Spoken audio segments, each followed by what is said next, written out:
Zanca, soy médico clínico, médico internista, trabajo en salud.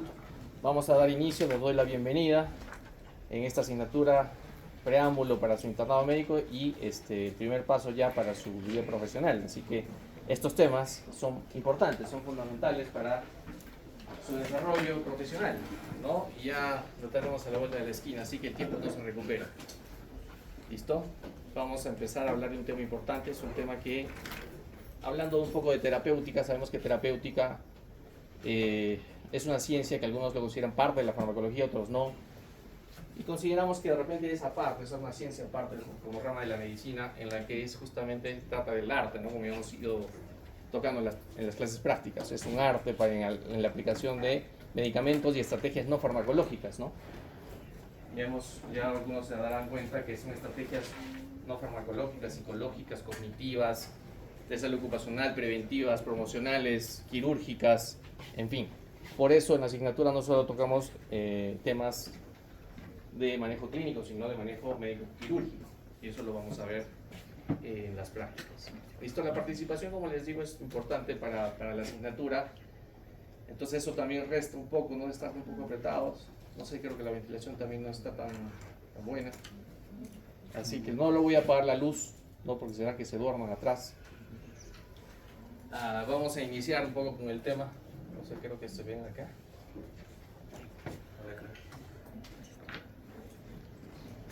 Bien. Hay algunas cosas que ya ustedes conocen, vamos a hacer un repaso, haremos preguntas abiertas, así que vamos a ver.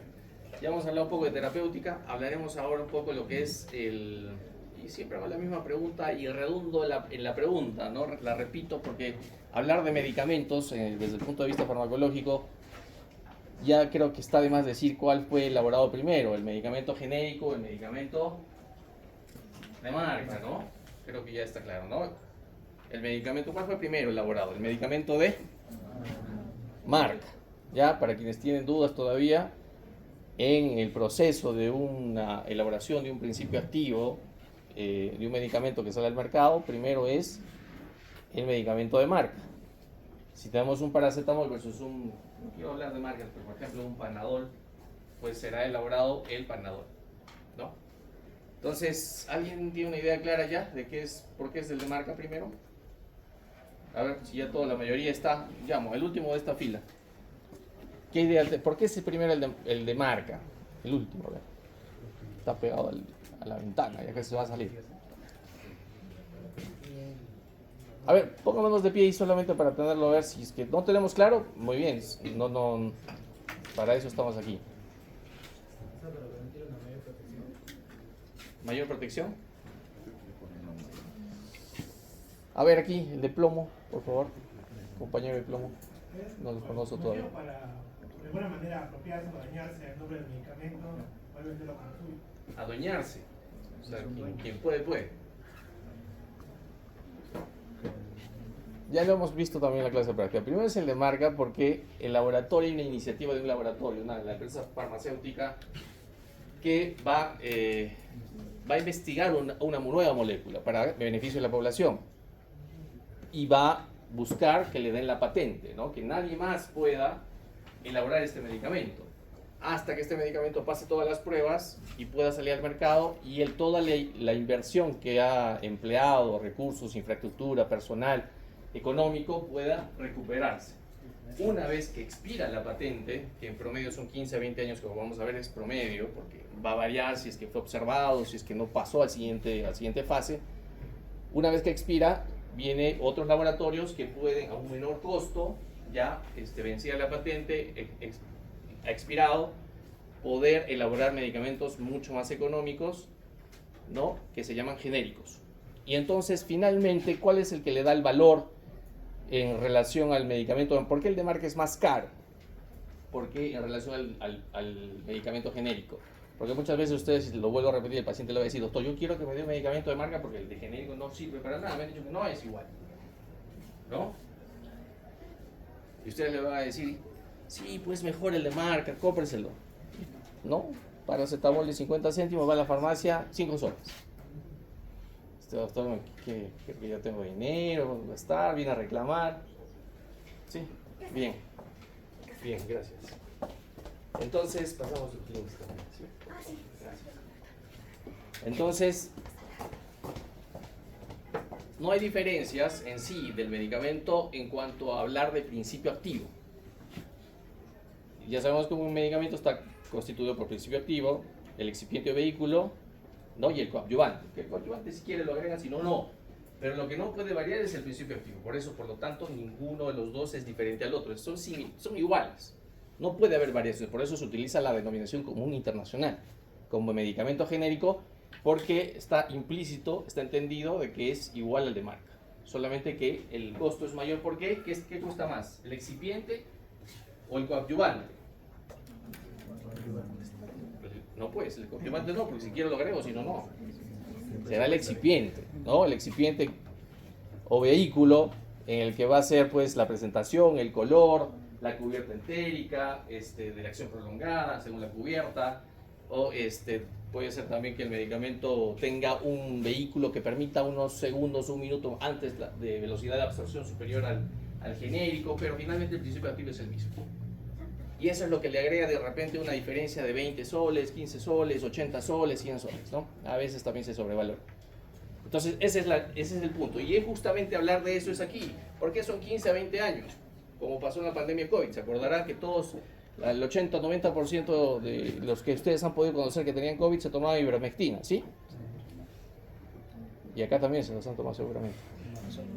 ¿No? Nadie se ha tomado una ivermectina, que se ha retractado de esa investigación, porque se saltaron de estudios in vitro al mercado, ¿no? Así fue, por el tiempo. Aquí se extrapoló, se asumió que los estudios in vitro, supuestamente correctamente investigados, se comercializó, y finalmente en el Perú y en otros países que no hay control de los medicamentos, terminaron más falleciendo, aumentó la mortalidad, de repente por los efectos adversos, interacción de medicamentos con las comorbilidades de cada paciente, ¿no? De cada persona. Entonces, en un primer momento hay un estudio in vitro, ¿no? Que parte aquí, un compuesto biológico, una nueva molécula, que va a superar un estudio in vitro a pruebas en animales, ¿no? Tiene que evaluarse la efectividad y la selectividad en este punto. Aquí, como en otros países, por ejemplo en Europa, Estados Unidos, hay la FDA, la EMA en Europa, acá nuestra grandiosa e inmortal DIGEMIT, va a dar un permiso aquí para trabajar la investigación ya en seres humanos, ¿no? Y aquí hay lo que se llama el ND en Estados Unidos, FDA, para un nuevo fármaco de investigación ya en seres humanos. Hay una fase 1 que se involucran pacientes solamente o voluntarios o pacientes aparentemente sanos, pero también hay voluntarios que pueden tener alguna enfermedad relacionada a lo que se propone con la molécula. Si es una molécula que va a tratar la cura para el VIH, estarán involucrados los que quieran participar, habrá un trato de repente económico, pero también puede haber un beneficio de una posible curación de la enfermedad. Entonces son 20 a 100 pacientes que en promedio son pocos, en la que no hay grupo comparador, solamente se estudia en este momento, se le da el medicamento y se evalúa la seguridad del medicamento.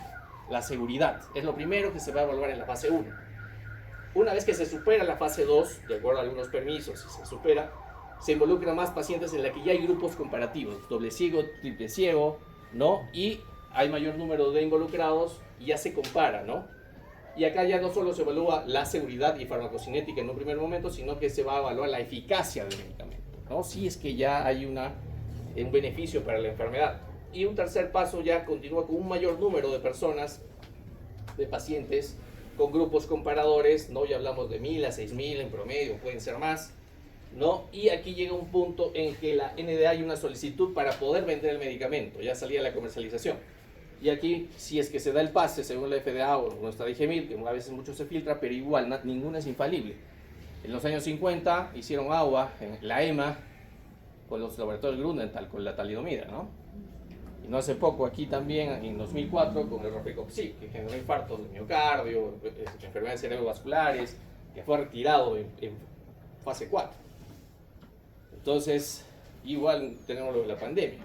Lamentablemente, supuestamente estaban en fase 4 a pesar de las circunstancias y fue retirado del mercado.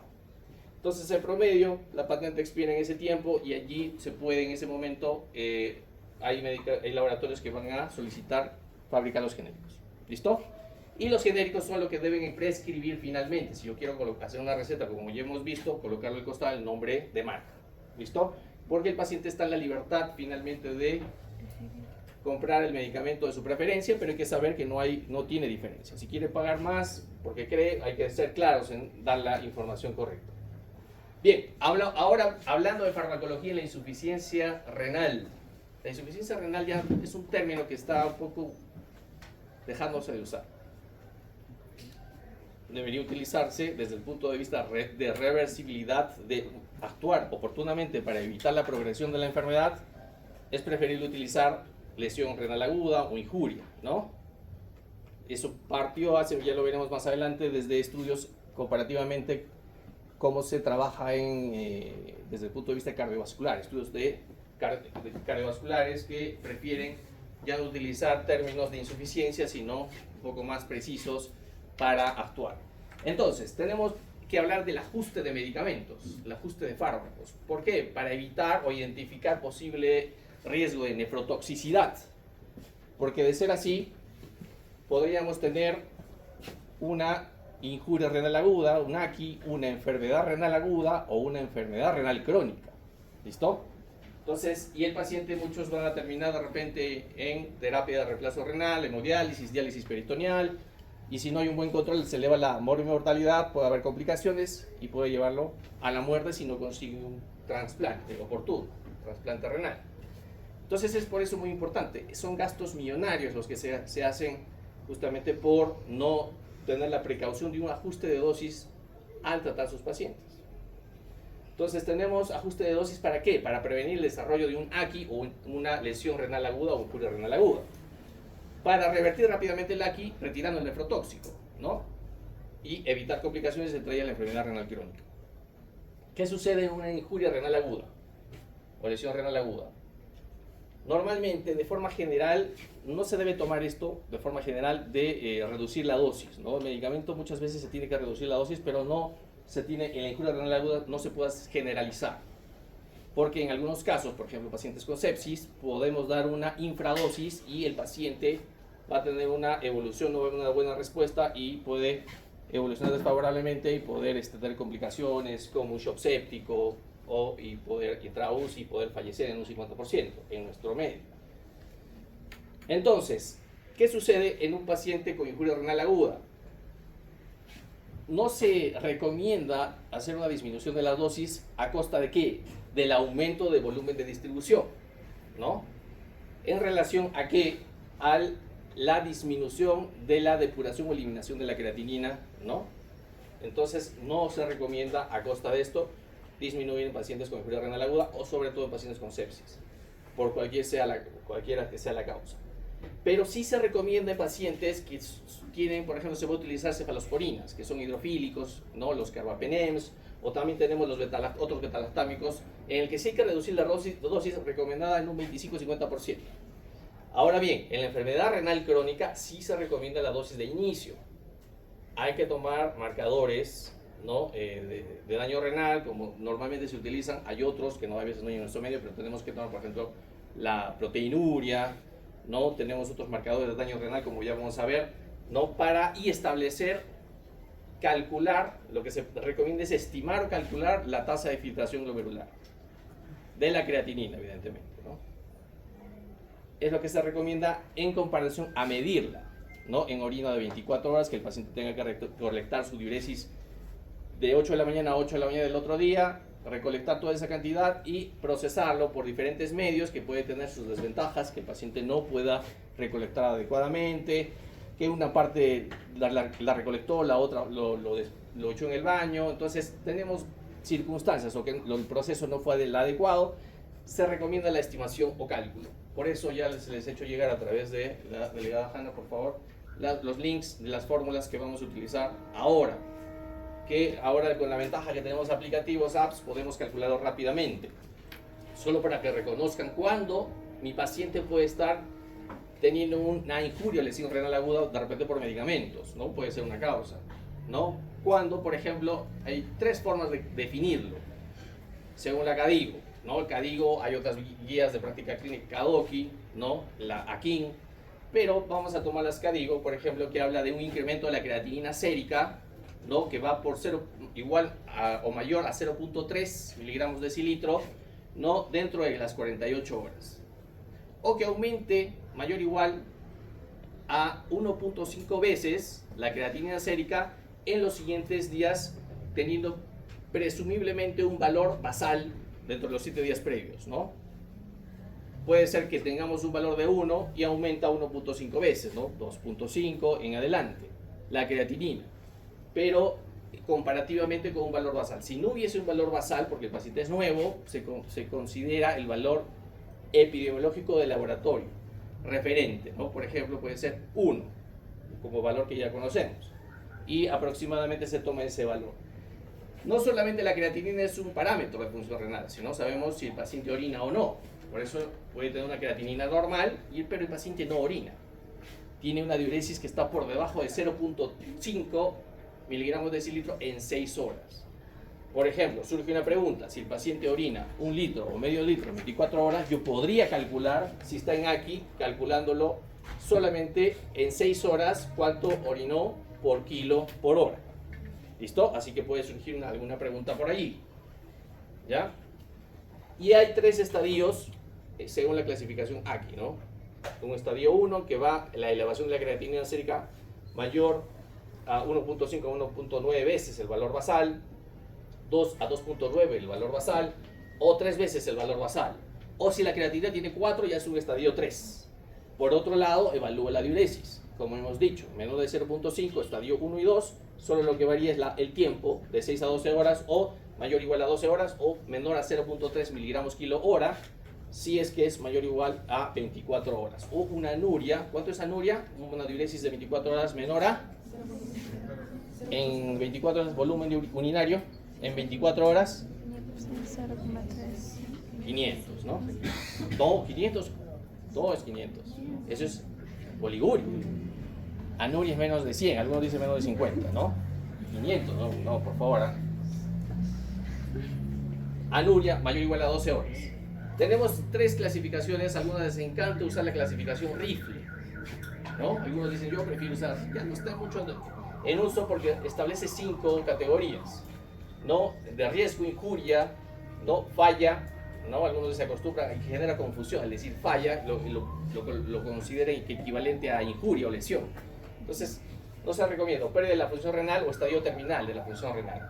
Otros prefieren la clasificación en la que hemos hablado, AKIN, que es simplemente 3 estadios de lo que hemos dicho, 1.5 veces el valor basal por 2 o por 3, ¿no? O si la creatina es mayor a 4, y ya hemos hablado de la diuresis. O la clasificación KDIGO, que es similar, solo que es la diferencia acá 2 a 2.9 veces en un estadio 2 de la creatina basal. ¿Listo? Esto lo dejo para que se vayan familiarizando. Este cuadro ya lo conocen. ¿Dónde está acá? Las causas de lesión renal aguda. Sabemos, la lesión renal aguda es de tipo prerrenal, parenquimatosa o intrínseca y postrenal. ¿Dónde está el problema de la mayor causa de injuria renal aguda, ¿no? Por nefrotoxicidad? Justamente aquí, ¿no? En la de tipo parenquimatosa. Primera causa, necrosis tubular aguda. Segunda, la nefritis intersticial inmunomediada. Y donde la causa es la más importante, la más frecuente, los tóxicos exógenos. ¿Y cuáles son? Medicamentos.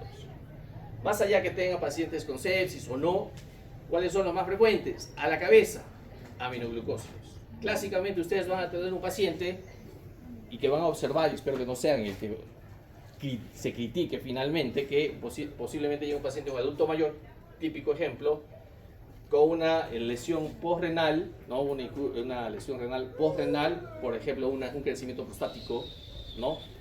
Grado 2, grado 3, que genera una obstrucción y no tenga una diuresis adecuada y genera ya una enfermedad renal crónica, ¿no? Ya de fondo, pero que no se ha diagnosticado, ¿no?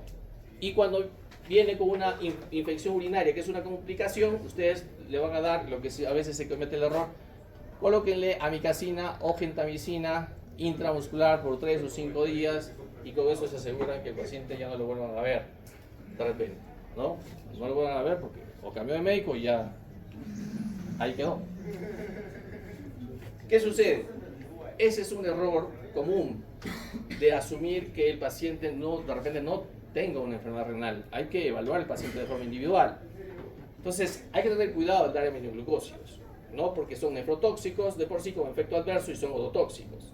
Segundo lugar, la vancomicina, como glicopéptido. La vancomicina se utiliza para tratar infecciones por bacterias de tipo, por ejemplo, gram positivos, ¿no? Por ejemplo, ¿cuál? Marsa. ¿Y por qué se llama Marsa? ¿Y por qué se usa meticilina? Eran sensibles las penicilinas, pero luego se volvió resistente. Ya, meticilina es el término antiguo que se utilizaba para evaluar la resistencia del Staphylococcus aureus, ¿no? Y la primera elección es vancomicina. ¿Cuál es el problema de la vancomicina? ¿Qué efectos adversos da? Síndrome de rojo, debido a que muchas veces la velocidad de infusión la que se hace demasiado rápido, ¿no? La enfermera lo pasa en 5 minutos y ya se prendió el paciente, ¿no? O que el paciente haga un síndrome de DRES, ¿no? Unas lesiones en piel, con falla orgánica, justo daño renal, ¿no? Eosinofilia, en fin. Ese es un tema aparte que puede suceder. O nefrotoxicidad o ototoxicidad. Beta-lactámicos, las quinolonas, la rifampicina, los agentes antivirales para pacientes con VIH, con hepatitis B, hepatitis C, los antimicóticos con la anfotericina B, analgésicos, tengan cuidado, dosis tóxica del paracetamol, por ejemplo, algunos consideran ya es un AINE, tiene un efecto mínimo, pero sí antiinflamatorio, algunos antiguamente no se reconocía la inflamación, ¿no? Como antiinflamatorio. Entonces hay que tener cuidado, dosis tóxica del paracetamol es más de, ya hemos dicho, ¿no? Más de, les mete al riesgo más de 4 gramos, ¿no? Al día.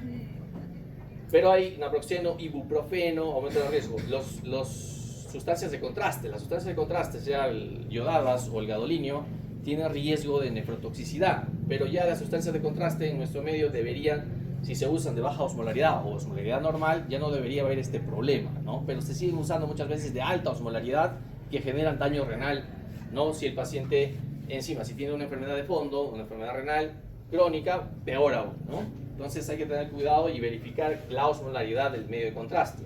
Y hay otros, ¿no? También hay otros anticonvulsivantes, ¿no? Que se puede la furosemida siempre y cuando sea con sobrecarga de volumen en pacientes renales.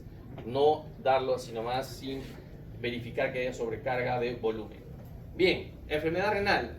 Hablamos de cuánto tiempo de enfermedad renal. ¿Más de 6 meses? 3 meses. 3 meses.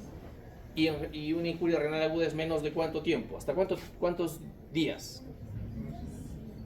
para considerarlo el periodo de lesión renal aguda. 7. Hasta 7 días. Y entre 7 y 3 meses, ¿qué nombre toma? Subaguda, enfermedad renal aguda. Ya, esa es una clasificación que ya no es tan antigua, ya está hace unos 8 años, ya está, se utiliza mucho. Lesión renal aguda, enfermedad renal crónica. Ya, así lo van a encontrar. ¿Listo? Entonces, con una tasa de filtración menor a 60, ¿no? Mayor o igual a 3 meses, con marcadores de daño renal, con implicancias para la salud, como vamos a ver, pues vamos a tener marcadores. ¿Cuáles son los que más se utilizan? Porque los que más conocemos, por ejemplo, es el examen de orina, ¿no? Hay cilindros hialinos, otro tipo de cilindros también, en sedimento urinario, por ejemplo, hay alteraciones de electrolitos, el equilibrio ácido-base. Hay también, si se llega a veces a una enfermedad, una injuria renal de causa indeterminada, podemos llegar hasta un estudio histológico, ¿no? Por biopsia. O alteraciones justamente detectadas en imágenes. Una ecografía, ¿cómo yo me doy cuenta si es que tiene una injuria renal crónica, una enfermedad renal crónica? En la cura no hay modificación muchas veces en la ecografía. Pero en una a menos que tenga litiasis renal como causa, ¿no? Obstructiva, ¿no? Postrenal, ¿no? ¿En cuál podríamos tener en la ecografía cambios? Por ejemplo, la diferenciación córtico-medular, ¿no? Disminuida, o sea que la corteza es de menor diámetro, tamaño en relación a la médula, ¿no? Eso en un proceso crónico. Historia de trasplante renal, ni hablar. Y esto es lo que les iba a decir, lo más utilizados ahora es el AER, tasa de excreción de albúmina mayor o igual a 30, o el ACR, ¿no? Que es el cociente de albúmina creatinina igual mayor a 30 miligramos por gramo. ¿Listo? Estos son marcadores que se utilizan tan cotidianamente, pero ahora se habla de marcadores moleculares, ¿no? Que ya hablaremos en su momento, cuando están disponibles. Si lo asocio con un marcador de disfunción endotelial precoz, puedo tener la microalbuminuria. Entre 30 y 300 miligramos en 24 horas hablo de microalbuminuria. Si yo lo asocio a mi tasa de filtración de creatinina estimada, voy a tener mucho más preciso, certero, el estadio de mi enfermedad renal crónica. Y eso es lo que se propone. Si solamente mido la tasa de filtración, tengo 5 estadios. Hay que acordarse los estadios solamente que el quinto estadio es menor a 15, ¿no? Valor de tasa de filtración glomerular. Podemos tener un daño renal con tasa de filtración normal, que va mayor o igual a 90 hasta, ¿cuánto? 120. ¿Es mayor en varones o en mujeres? No es mucha la diferencia, pero es mayor en varones o mujeres.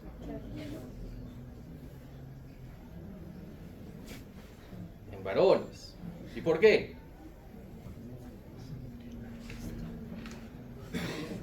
¿Por qué? A ver.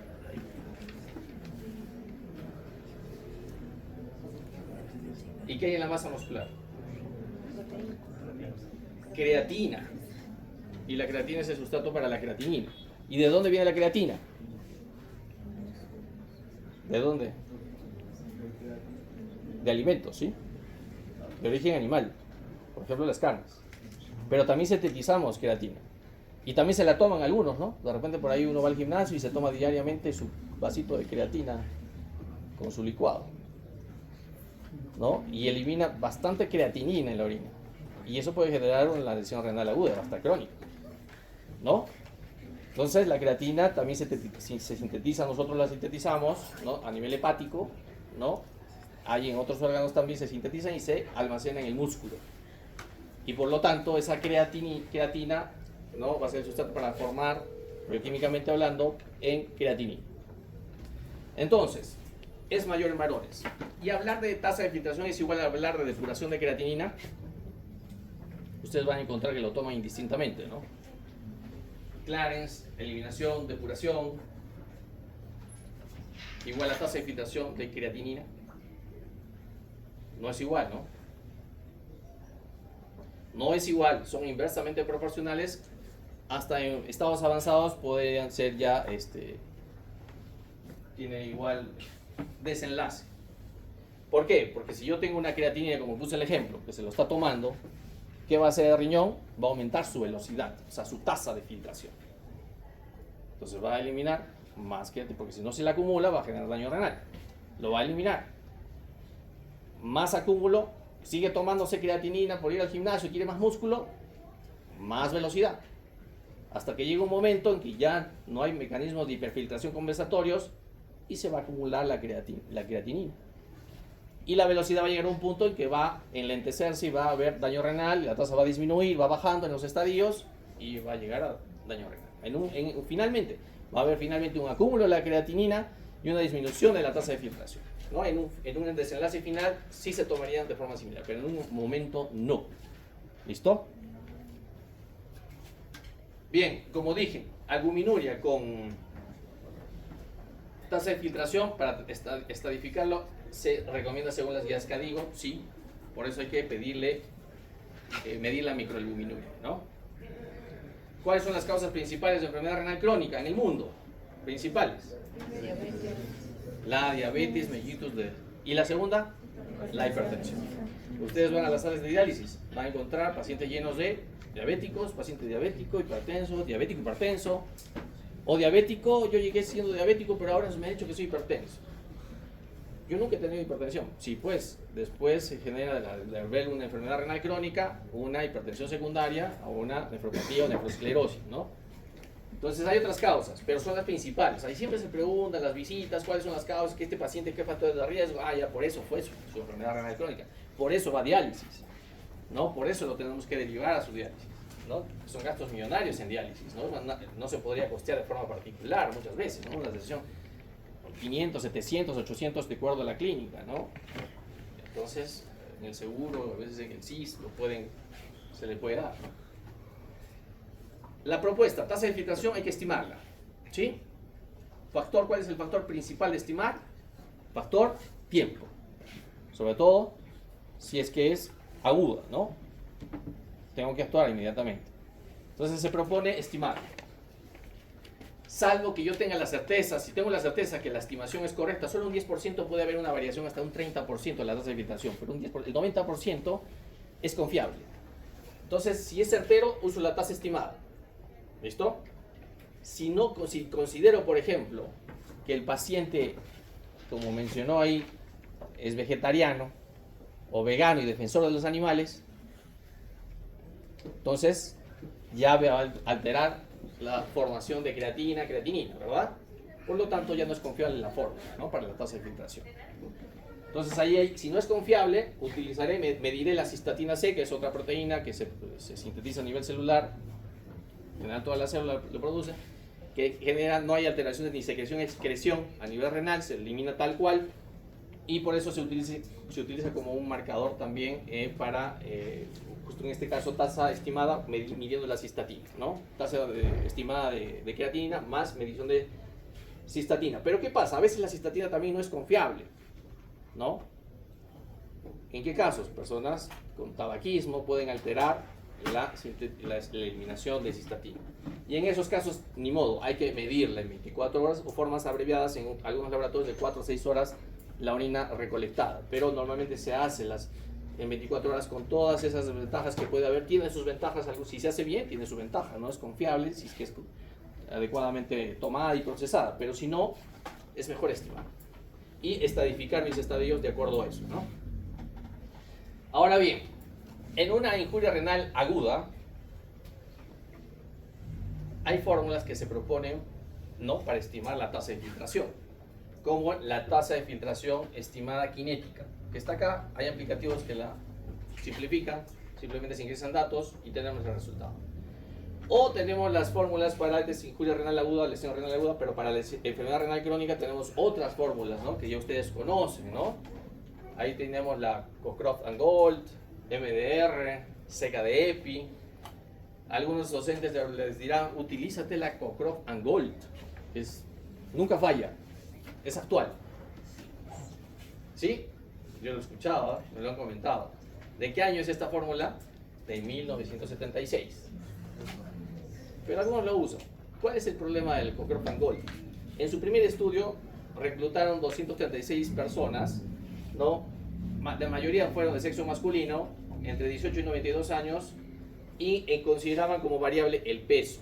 Y consideraban que peso era igual a masa muscular. Gran error, porque hay pacientes que tenían una amputación, ¿no?, en una extremidad, y simplemente creyendo que midiendo el peso le quitaban el peso de la extremidad. No, pues. Eso es un error que generaba un gran sesgo. Por acá tenemos las variables que consideraba el peso. Entonces, esto generaba un gran sesgo, y en 1999 se propuso la nueva fórmula, corrigiendo este problema. La MDRD, que es modificación de la dieta en enfermedad renal. Pero ¿qué pasaba? Cuando hicieron el estudio, mayor cantidad de involucrados, 1070, tomaron, justamente no se excluyó a pacientes menores de 18 años y mayores de 70.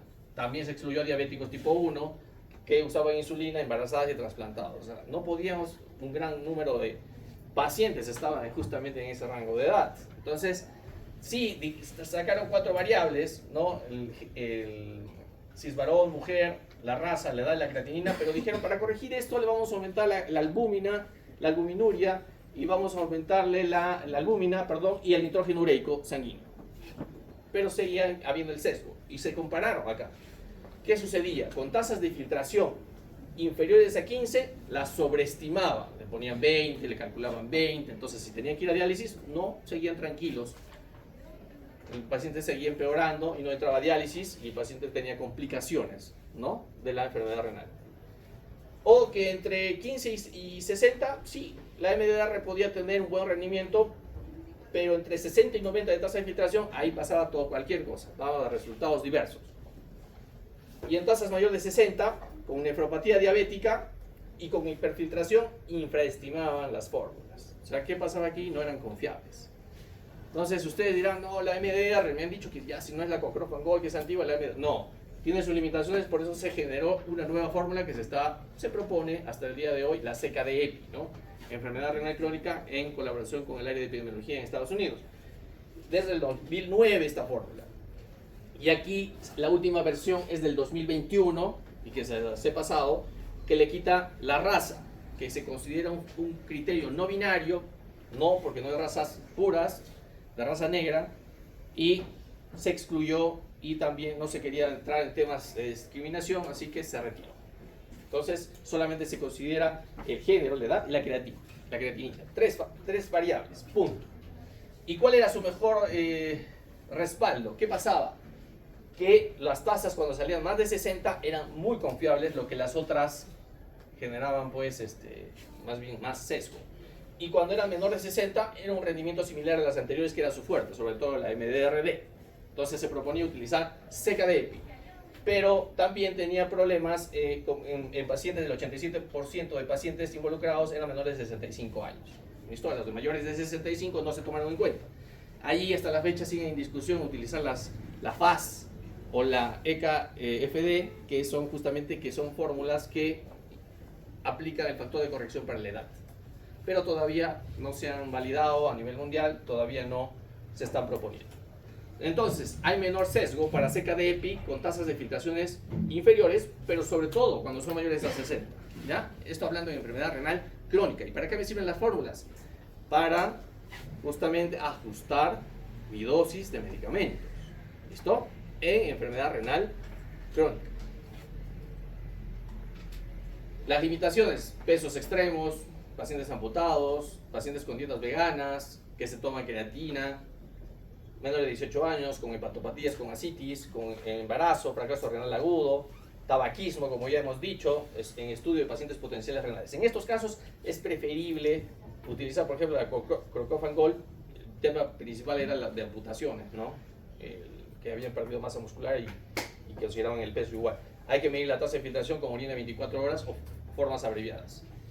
Ahora bien, en antidiabéticos, vamos a ir rápidamente. En antidiabéticos, en pacientes diabéticos, la glibenclamida como sulfoniluria no se debe utilizar, y se utiliza muchísimo, está en el petitorio en MINSA de salud.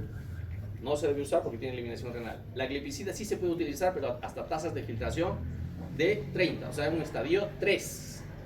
Acuérdense que estadio 3 es de 30 para abajo. Hay estadio 3A y 3B. Metformina tiene eliminación renal, es una biguanida de mucho uso, de mucha utilidad en diabéticos, pero no se utiliza menor de 30 la tasa de filtración. Cuidado, menor de 30 busca otras opciones o puede utilizar insulina, dependiendo del paciente. Glitazonas, tiene metabolismo hepático, sí se pueden utilizar, ¿no? Las glitazonas. Ustedes cuando tengan la oportunidad de utilizar rosiglitazona, pioglitazona, pues es buena, pero tiene algunos efectos adversos, ¿no? Edemas, insuficiencia cardíaca, osteoporosis. Contraindicado en pacientes con diálisis. Los inhibidores de PP4, ya saben que esta enzima, al inhibirla, ¿no? Evita que se bloquee, o sea, se destruyan las incretinas, como GLP-1 y las CHIPs, que estas justamente van a producir insulina a nivel intestinal y regular la glucosa para pacientes diabéticos, ¿no? Requieren ajuste de dosis, sí. Las inhibidores SGLT2, ¿no? Del cotransportador sodio-glucosa, ¿no? A nivel del túbulo contornado proximal. ¿Por qué se indica? Justamente en pacientes diabéticos, al disminuir eventos cardiovasculares, ¿no? Reducir la mortalidad total y cardiovascular. ¿Listo? Ese es su beneficio en pacientes, ¿quiénes? Pacientes diabéticos con enfermedad renal crónica, pacientes diabéticos con insuficiencia cardíaca, ¿no? En una enfermedad cardiovascular, sobrepeso y obesidad. ¿Listo? Es el segundo lugar en bajar de peso. Primero están los GLP-1. Efecto nefroprotector de la dapagliflozina, ¿no? Sí hay pacientes con enfermedad renal crónica, pero que no tienen diabetes. Sí ha visto el beneficio solamente con la dapagliflozina. Efecto adverso, RANS, infecciones genitourinarias, sobre todo candidiasis, ¿no? Cetoacidosis euglicémica, ¿no? Y puede haber aumentos transitorios, ¿no? De la creatinina y disminuciones iniciales de la tasa de filtración glomerular, ¿no? Miren acá, de todas las inhibidores SGLT2, a partir ya hay que tener cuidado con la tasa de filtración menor a 30, pero sobre todo la más utilizada, por ejemplo la empagliflozina y la dapagliflozina, ya cuando disminuye por debajo de 15 la tasa de filtración, ya también de estados predialíticos o dialíticos, no deberíamos utilizar. ¿Listo?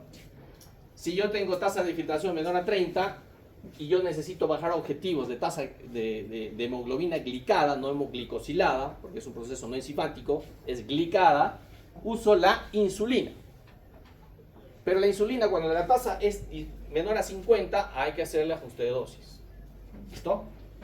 Si es un paciente dialítico, ahí hay que tener cuidado, más bien, de repente ya ni necesita insulina porque la diálisis hace que se elimina la glucosa en exceso en las diálisis. Hay que tener cuidado en los pacientes dialíticos. Hay otras opciones de acuerdo a las hemoglobinas glicadas, si es mayor a las tasas de filtración mayor a 45, metformina. Si es menor a 30, dijimos, hay que ver otras opciones, ¿no? Pero si es entre 30 y 44, se puede usar metformina con precaución, ¿no?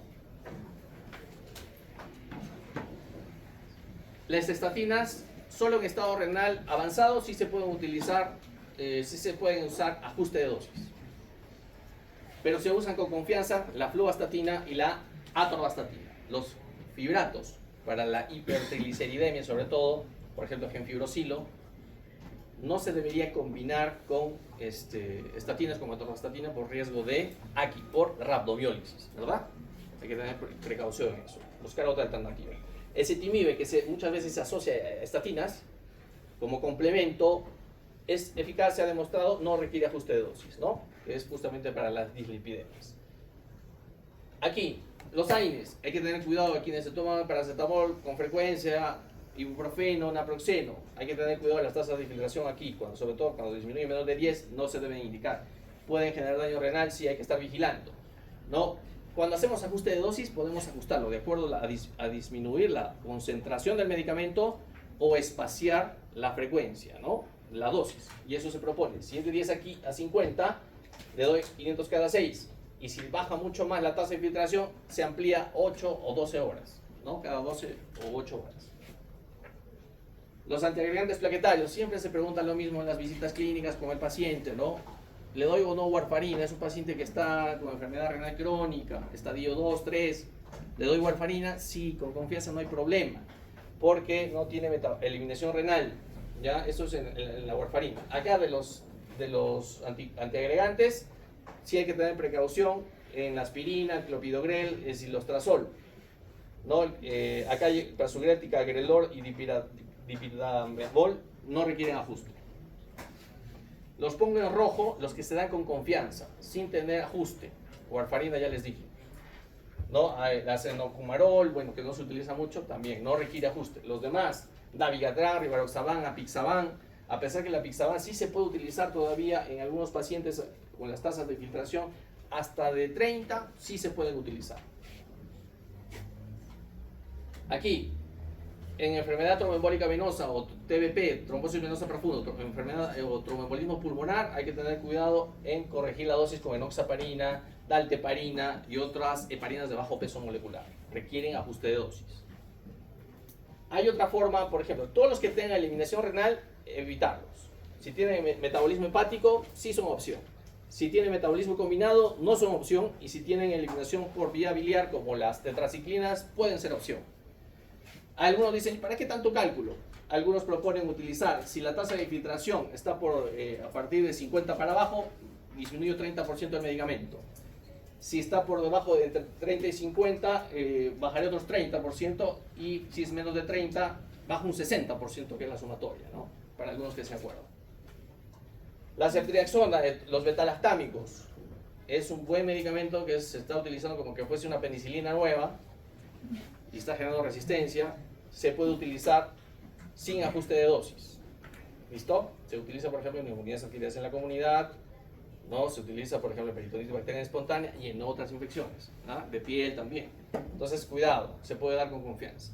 La doxiciclina, dijimos, como tetraciclina, la clindamicina, metronidazol, no requieren ajuste de dosis. Inhibidores de la ECA, de la enzima convertidora de angiotensina, requieren ajuste de dosis todos. No requieren ajuste irbesartán y el losartán. Cuidado con la hipercalemia como efecto adverso, sobre todo el irbesartán hasta un 15% reportado. ¿Listo? Cuidado. No requieren ajuste, pero hay que vigilar al paciente si no tiene trastorno hidroelectrolítico. Furosemida, torasemida no requieren ajuste de dosis, son diuréticos de ASA, ¿no? A nivel de láser Henle. Pero estos diuréticos solamente, ya sabemos, en enfermedad renal, siempre y cuando tengan sobrecarga de volumen. edema agudo de pulmón, anasarca, edematizados, edema cerebral como consecuencia de un daño renal, son muy útiles. Labetalol, metoprolol, propranolol como antihipertensivos y betabloqueantes no requieren ajuste de dosis. Y ahora bien, y ya para terminar, nos hemos pasado. Antihipertensivos, ya hemos hablado, perdón. Caso clínico para todos ustedes quienes han estado muy atentos. Para consolidar, a ver, paciente de 84 años, varón, que ustedes van a tenerlo, es un paciente típico. Antecedente de diabetes tipo 2 con amputación supracondilia del miembro inferior derecho, hace un año. Hipertenso arterial, enfermedad renal crónica tipo 2, estadio 2, acude por emergencia por una úlcera en la extremidad que le queda, en el pie, se infectó y tiene una úlcera. No, se le mide la creatinina en 1.2 miligramos de decilitro, pesa 82 kilos y se le piensa dar, de acuerdo al cultivo, que se tomó una muestra de la lesión de la úlcera, se cultivó y se generó el antibiograma y salió que era sensible a ciprofloxacino y le voy a dar la dosis estándar, es 400 cada 12 horas. Entonces, en este paciente renal, porque es una enfermedad renal crónica, diabético, hipertenso, le van a hacer ustedes ajuste de dosis, sí o no, por qué o no me interesa. ¿Le haría? Levante la mano, por favor. A ver, allá al fondo. ¿Le haría ajuste de dosis, sí o no? Sí, el ciprofloxacino es el metabolismo rico de las quinolonas en músculo. O sea, le haces el ajuste de plano. Sí. ¿Alguien más está de acuerdo? ¿O de repente no? ¿O de repente no interesa? ¿Importa? Sí. ¿O no importa? Sí importa.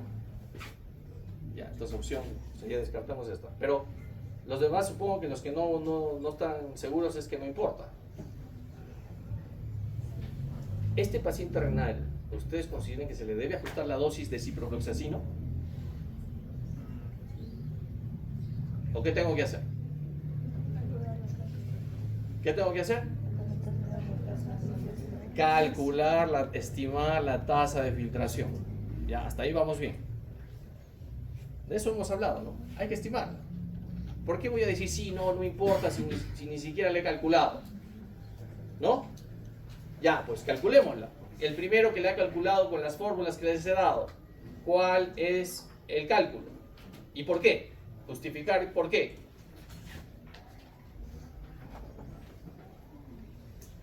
Este paciente, le voy a dar ciprofloxacino, no lo voy a quemar, le voy a dar la dosis de repente, o sí, de repente está bien, no sé. ¿Cuál es mi tasa de filtración si tengo que calcularla? Porque no puedo aventurarme a decir sí le voy a ajustar o no, ¿en base a qué? ¿Nadie? La creatinina es 1.2, pesa 82 kilos, tiene 84 años. ¿Nadie? A ver. 59.6. Alternativa. Ya. 59.6. ¿Qué fórmula has aplicado y por qué? ¿Por qué? Porque fuera de que es la más actualizada, es como que el paciente no tiene parte de un miembro, entonces ¿No tiene qué, perdón? no tiene parte de un miembro. Nos falta un miembro. ¿Y eso qué, por ejemplo, qué fórmula no utilizarías, si me has dicho? O Crawford Gold, ¿no? A algunos les encanta esa fórmula. No utilizamos porque usa peso, ¿no? No es igual, considera peso igual que masa muscular. Entonces me dices la seca de EPI. Pero ¿cuál es la ventaja que hemos hablado? ¿En qué quedó esa ventaja? ¿Nos acordamos o no? Pero está bien. La alternativa es la E. Está bien, 59.6 por seca de EPI. Pero tenemos que saber por qué utilizamos, por qué no Crawford Gold, por qué no MDR o por qué no la cinética, ¿no?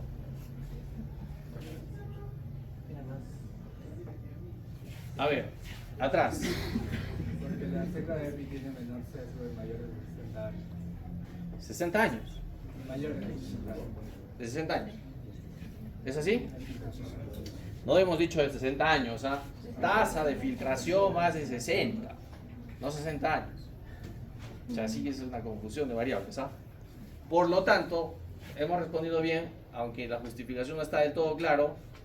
Sí, porque es más confiable, menor sesgo en tasa de filtración más de 60 y es confiable también con tasas de filtración menores de 60, que es lo que tenía fuerte la MDR y Cordofangol. Por lo tanto, finalmente, a la pregunta que se aventuró de si sí le corrijo, entonces yo comparo aquí, tiene 59, ¿no? De tasa de filtración. Y buscamos mi aplicativo, si es más de 50 mi tasa de filtración, para una infección moderada que le vamos a tomar, sale 400 cada 12 horas. Por lo tanto, con la dosis estándar, ¿corrijo o no? No corrijo, no ajusto la dosis. No, porque tenemos que calcularla. De eso se trata. Porque si no la calculo, de repente puedo darle una dosis mayor y generar daño renal, o generarle un daño, una lesión renal aguda superpuesta a la renal crónica, ¿no? Y va a generar que de repente este paciente vaya avanzando en estadios y que pueda terminar en diálisis. Por lo tanto, este paciente no se ajusta a la dosis, pero había que calcularla con seca de EPI, porque es la mejor fórmula, la más confiable desde el punto de vista de tasa de filtración, tanto para mayores de 60 como menores de 60. No años. Listo, gracias, ahí quedamos.